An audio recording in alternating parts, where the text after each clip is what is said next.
জীবিকার তাগিদে ব্যাংক থেকে ঋণ ও ধার করা অর্থে প্রায় 2 বছর আগে মালদ্বীপে পাড়ি জমিয়েছিলেন রবিন মোল্লা। স্বপ্ন ছিল কঠোর পরিশ্রম করে পরিশোধ করবেন পরিবারের ঋণ, করবেন বিয়ে। কিন্তু মালদ্বীপে এক ভয়াবহ গ্যাস সিলিন্ডার বিস্ফোরণে নিভে গেল তার সেই স্বপ্ন। দুর্ঘটনায় নিহত রবিন মোল্লা ভোলার চরফ্যাশন উপজেলার খোদেজাবাগ 9 নম্বর ওয়ার্ডের মোল্লাবাড়ির বাসিন্দা। তিনি সিরাজ মোল্লা ও আরজু বেগমের ছেলে। স্বজনরা জানান, প্রতিদিনের মতো শুক্রবার রাতে কাজ শেষে মালদ্বীপে নিজের কক্ষে খাবার খেয়ে পরিবারের সদস্যদের সঙ্গে ফোনে কথা বলেন রবিন। এরপর ঘুমিয়ে পড়েন। রাত প্রায় 2টার দিকে তার কক্ষে থাকা গ্যাস সিলিন্ডার বিস্ফোরিত হয়। এতে রবিন মোল্লা সহ ওই ঘরে থাকা আরও 4 জন ঘটনাস্থলে নিহত হন। রবিনের মৃত্যুর খবর শুনে এলাকায় শোকের ছায়া নেমে এসেছে। বাড়িতে স্বজনদের আহাজারিতে ভারী হয়ে উঠেছে এলাকার পরিবেশ।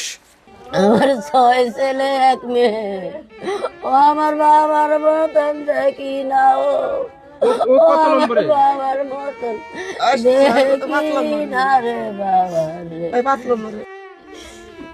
আল্লাহ বাবারে চাই।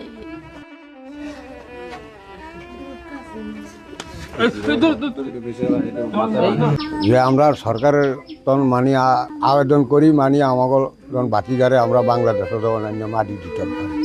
ছোট ভাই গেছে কালকে রাতে মালদ্বীপ আপনার আগুনে পোড়া মারা গেছে। আমি বাংলাদেশ সরকারের কাছে আবেদন করছি তো আমার ছোট ভাইকে বাংলাদেশে ফিরিয়ে আনিয়ে দেয়, আমরা তো নিজ হাতে মাটি দিতে পারি আমার ছোট ভাইকে। বাংলাদেশ সরকারের কাছে আমি জনাব তারেক রহমানের কাছে আমার এই আবেদন করলাম। ইসলাম নয়ন ভাইকে তাকেও জানালাম, তার কাছে আমার অনুরোধ রইল যে আমার ছোটো ভাইকে যখন মালদ্বীপ থেকে যেন আইনে দিতে পারে, আমরা তারা যেন নিজ হাতে আমাদের এলাকার মানুষ নিয়ে যেন মাটি দিতে পারি। ভাই আমরা দরিদ্র মানুষ, অনেক কষ্ট করে আমার বাইরে আমরা বিদেশ পাঠাইছি।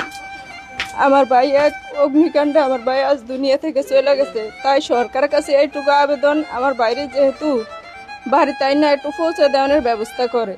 আমার বাইরে আমরা একটু নিজের চোখে দেখতে চাই, নিজের বাড়ির কাছে মাটি দিতে চাই। সরকারের কাছে একটু কি আবেদন, সরকার যেহেতু আমাদের একটু সহযোগিতা করে।